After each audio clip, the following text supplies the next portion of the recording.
Hello friends, welcome to One Stop All Poetry Solution. Today we are going to discuss Sea Fever by John Masefield. And I hope you do enjoy the poem. If you enjoy watching our video, please don't forget to like, share and subscribe to One Stop All Poetry Solution. In this poem, The Sea Fever, the speaker is implying that life is a long sea journey and is requesting for a peaceful afterlife. These are the two primary themes that work together to convey the speaker's passionate feelings for the sea and help the reader to further understand the sea's importance to the speaker.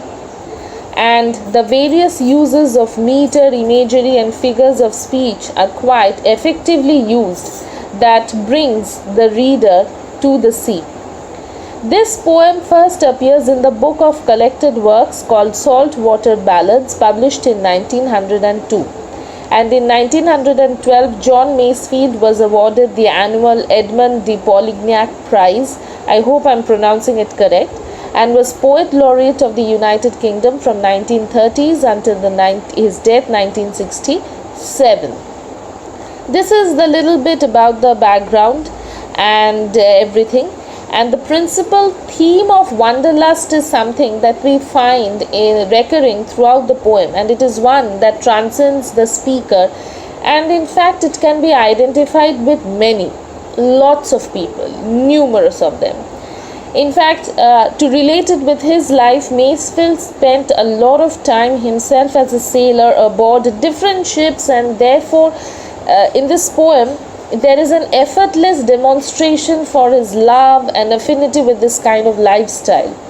And this poem is very brief. I'm sure you will love it, and it's quite simple. There's a lyrical composition to it. There is a different rhythm. There has been a repeated use of a refrain. There has been poetic devices that has been used, which we in fact are going to analyze. And it's a perfect poem, both to be read out aloud. You can sit back and relax and read. This in fact brings to our mind the effect of the daffodils. So yes, the first thing is the stanzas, right?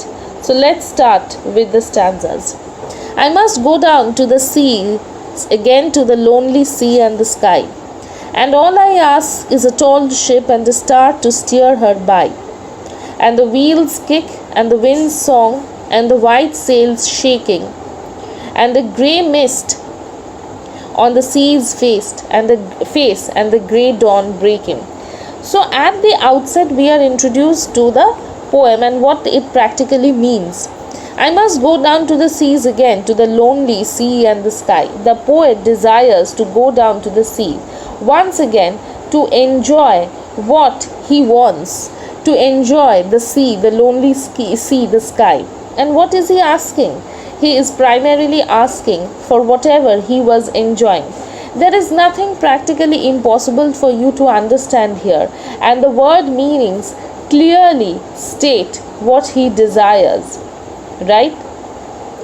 In the next part, that is the next stanza, which begins with the lines, I must go down to the seas again, for the call of running tide is a wild call and a clear call that may not be denied, and all I ask is a windy day. So you see, the refrain is being repeated in this stanza too. And all I ask is a windy day with the white clouds flying, and the flung spray and the blown spume and the seagulls crying. So with the repetition of the refrain, the poet desires to go to the sea again, to the call of the running tide, to the ups and downs of the life, the enjoyment that the poet desires yet again through the running tide, the waves, is clearly highlighted here. And it is a wide call and a clear call, something that he just simply cannot ignore, and he desires to go to it, to return to it over and over again. That is something that we all must remember, right? and it may not be denied. There is nothing to deny, there is nothing to ignore. He has to attend the call. The clouds are flying. It is a windy day, because if the weather is windy, it will be easier for the poet to steer. It will be easier for the poet to steer the ship, which we had already come in the previous stanzas. Okay. And the flying spray and the blown spume. Spume means the foam. You will see that if you have ever visited, the sea. If you are standing close to it, the spume, the foam that you will come across when you are standing very close to the waves, it is as if someone is spraying the water from the tides of the sea right on your face. The flung spray, when the waves are crashing on the seashore, that the throwing motion, when as if your life is throwing the challenges at you, and you are there probably experiencing it, probably there standing, sometimes enjoying it, sometimes willing to face it. That is the primary thing, and it is quite interesting for us to know here that the underlying simplicity of the sea is quite in contrast to the complications of the everyday life. And the sea's wild call, the running tide, the ups and downs, which we are again comparing with the life, that is somehow comforting, somehow consistent, familiar to the poet. And there is something calmness, steadiness, musical, cooling, that is, you can associate with the sea's wild nature. And along with that, obviously, we must not forget the seagulls crying, the abundance of something that shows that there is abundance of the seas, right? So this is something that is important. In fact, first there are some important lines that I must go down to the seas again, which you had come across earlier also. I must go down to the seas again, and which you will find in the later stanzas, as here you are seeing. It is this repetition of the word again. It is repeated in the beginning of each stanza, and that gives us an immediate sense to the title.